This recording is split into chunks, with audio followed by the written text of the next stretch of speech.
Okay, welcome back. We are going to look at Sparta today. This is lecture 2.3.1.B. Prior to this, you should have seen about Athens, ancient Athens, and you're going to see that Athens and Sparta, while both Greek, are quite different from each other. In fact, they'll become rivals later on, and ironically, they're going to be what leads to Greece's downfall when the two superpowers eventually, in the end, here are going to fight it out in the Peloponnesian War. But much on that later. Let's focus on who are the Spartans, and you probably maybe have heard of these guys. Michigan State took it as their mascot. The idea is Spartans are like formidable fighters. They were some of the best in the ancient world, and so this lecture talks a little bit about that. So again, things in blue are what you want to jot down, and after this, there'll be an exit ticket, as well as you're going to see we're going to do a compare side by side of the two, Athens and Sparta. All right. So a couple things. First of all, when we're looking at Sparta, it's important to know that they're a warrior type society, and I think you've already gotten that from it. They had these weird type of helmets. Sometimes you'll see the horsehair brush that looks like Marvin the Martian from Looney Tunes. But one thing about Sparta is they always had two kings.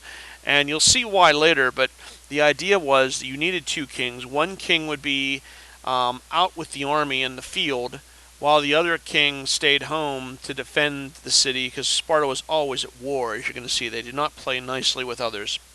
So we call this a diarchy or a two-king system, and usually the king that was at war in the field, rarely did he come back, because usually in those days the king was at the front of the army, which meant, when the armies clash, he would be one of the first to go. So they were always finding new kings.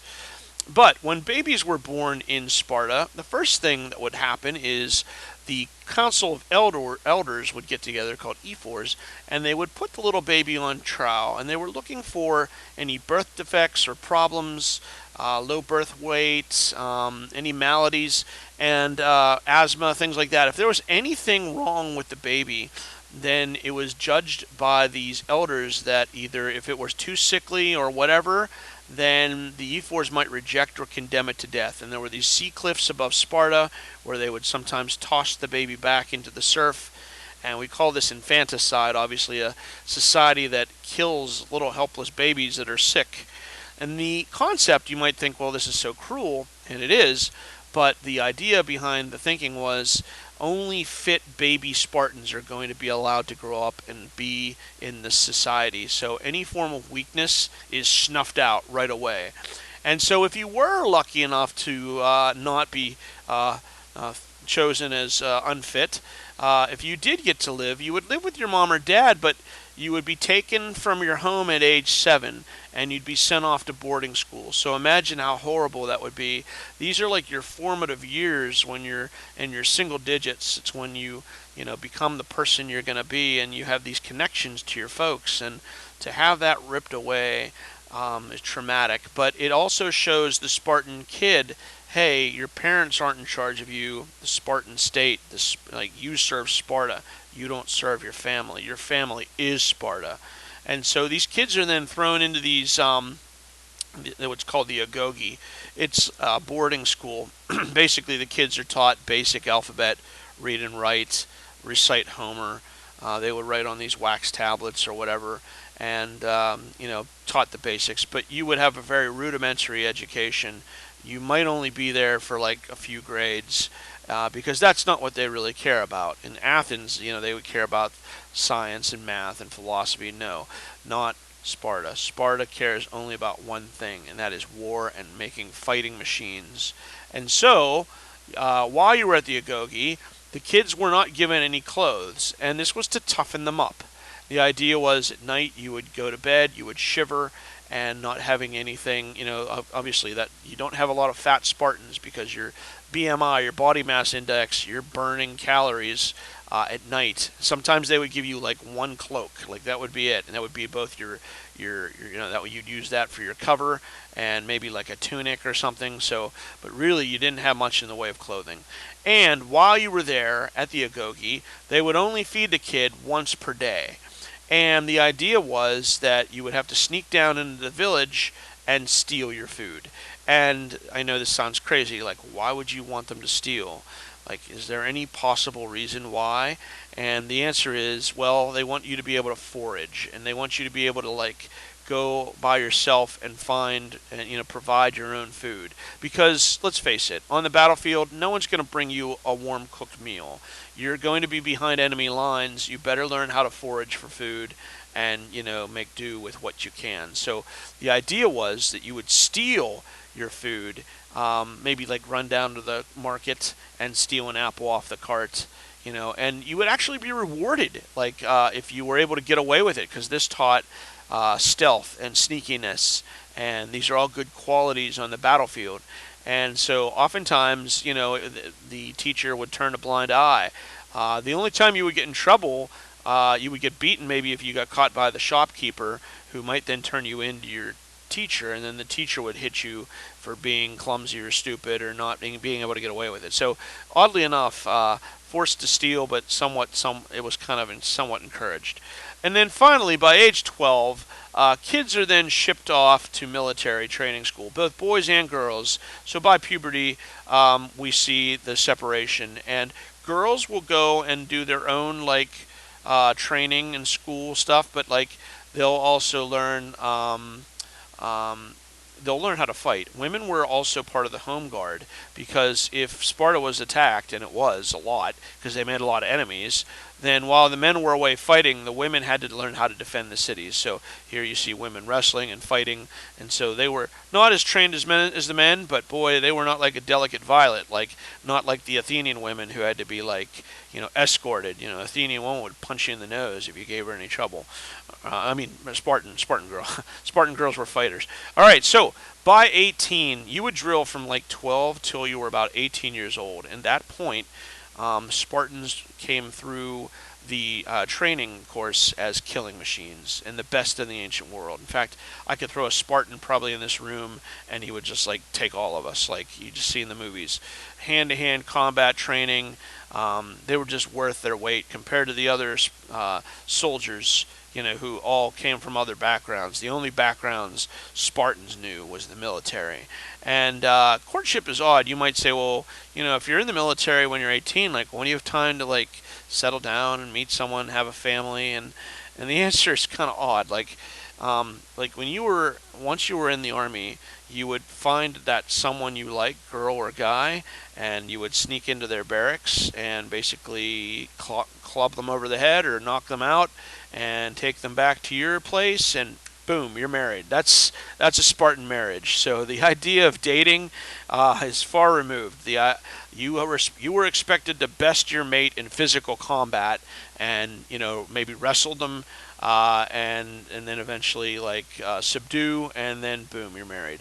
And you're not even going to stay with that person for very long, because women would get pregnant and have the baby, but you're not going to have the baby for long, because the E4s are going to come and take your baby away. So, and oftentimes slaves would raise your baby anyway. So, men would go back to their military, and women would go back to whatever lifestyle they had, taking care of the estate or whatever. And so you'll see that there was really not much in the way of family and attachment. And obviously, if you're getting ripped away from your family when you're 7, you're not you'll see your parents again, but it's not gonna be like how we think of our family structure.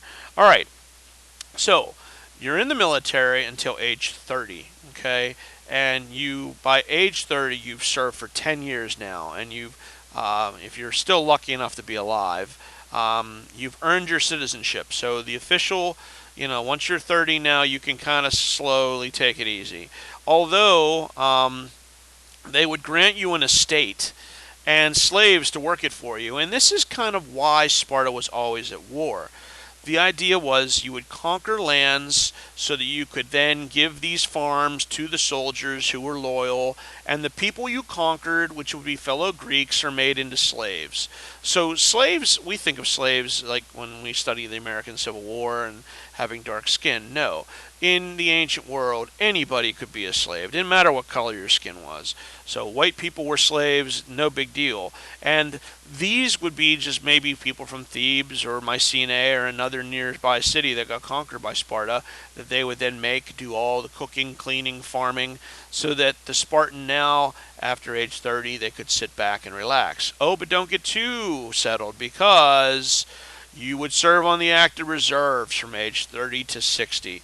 And because Sparta was always at war, you could be called back up and have to go serve and fight with the army. And that was usually the case. So yes, you had an estate with people to work for it, and maybe you had a wife or or whatever, but you're not going to be raising kids or enjoying your farm, because you're going to be fighting most likely.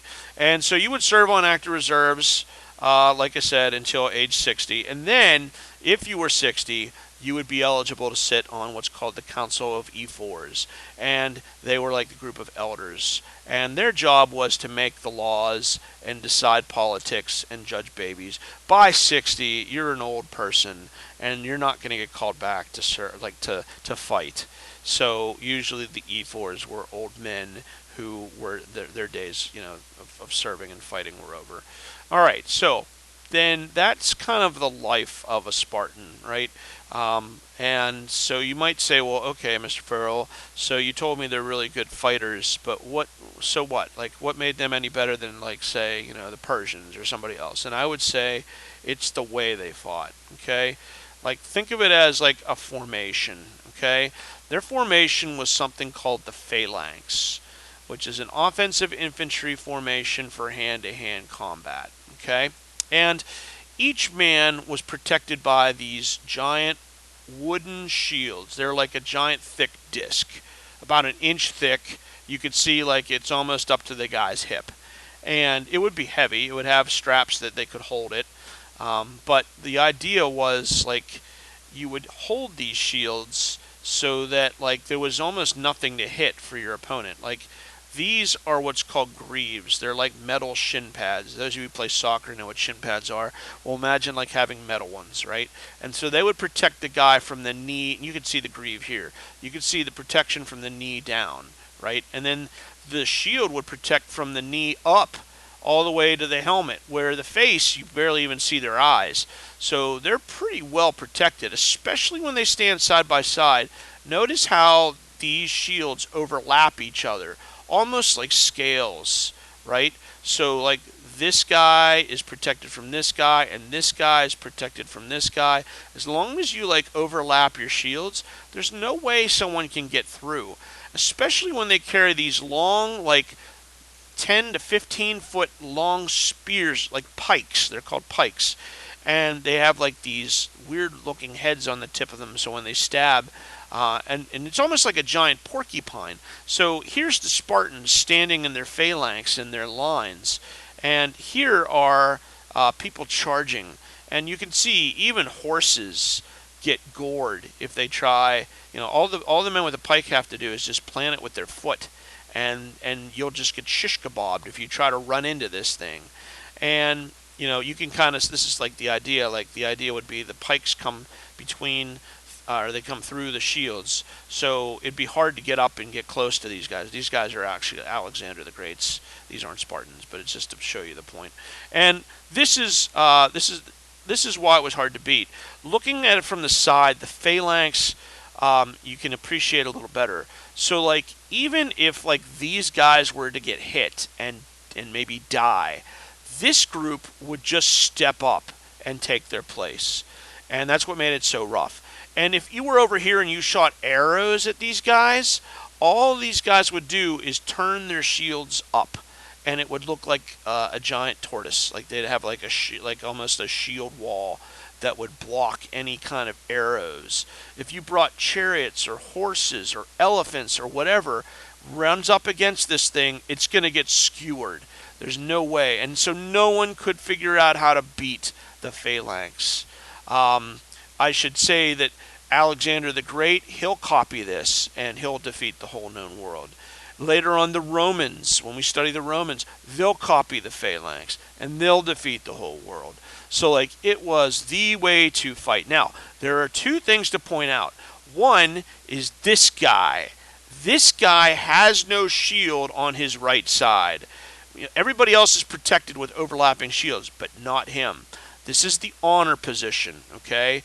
And this is where the king would stand. And guess who was the first one to die? The king. So this is what's considered the bravest, most best fighter had to be right here. Because if he ran, the whole line would break, okay? And so the idea was that you weren't coming back. The other weakness of the phalanx is the back.